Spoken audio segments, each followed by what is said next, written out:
Last year at this time, Turner said it was dramatically reducing ad load for truTV primetime programming and 3 new dramas on TNT. How has that worked out so far? Really well. So truTV was the first to announce it. They announced it, I think, fourth quarter of last year. And True basically took 50% of their primetime lineup and cut the ad load in half. Then TNT, excuse me, did it with 2 of their originals, with Animal Kingdom being first and then Good Behavior, both also cutting 50%. So we've been testing both networks, because truTV's networks actually have a lot more existing programming, where TNT's have been first-time originals. So there's 2 different tests going on, but it's been really amazing. We've been seeing ratings lifts in both areas.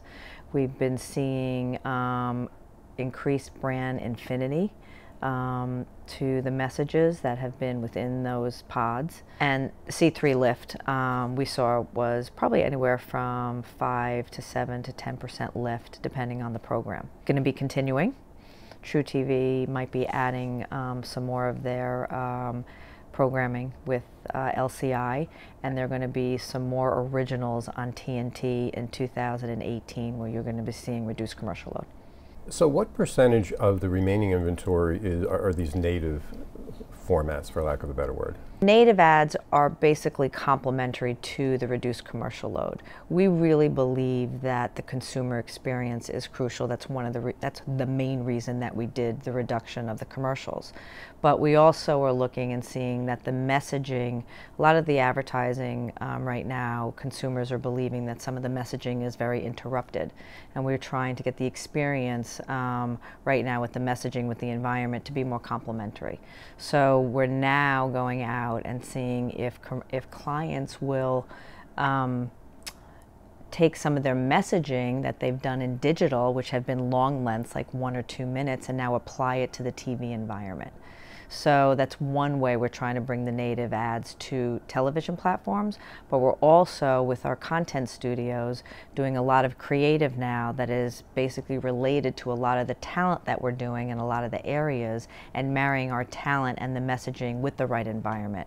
And that's going to have a huge pop and resonate really well with the consumer right now. Basically what OpenAP is a consortium that we put together with ourselves, Viacom, and Fox. And the reason we did that was really that clients were asking us to get together. We've all been focusing on audience targeting. We've been building our capabilities for the past 3 or 4 years, and some of the comments have been, it's great, but it's a little complicated, it's not scalable, you know, would you guys consider coming together? So we listened, and we did. And what I believe is going to happen now, since this was basically a client mandate, or the catalyst of it, is that I think we will be seeing a lot more audience buying within this upfront. We've done a lot. We did some last year. We've kind of been, you know, walking before we run, but OpenAP will probably be the big push where we're going to see a lot more clients come in and test the waters with audience buying and selling. So it's uniform audience targeting across those 3 partners that you mentioned. The buying still takes place separately? Yes, it is. It's not a transactional platform. That's not what it is. It's basically a platform where any client, any agency can choose their own data segments. It's completely data agnostic. Whichever audience segment, whatever data set they want to use, they can use within the platform. Then they will choose, out of all the partners that are in the platform, who they want to do business with. Right now it's the 3 of us. We have been getting a lot of response from other media companies, and we are hoping shortly that we'll be able to announce other people joining the consortium. Safe environments are in the headlines now. Yeah.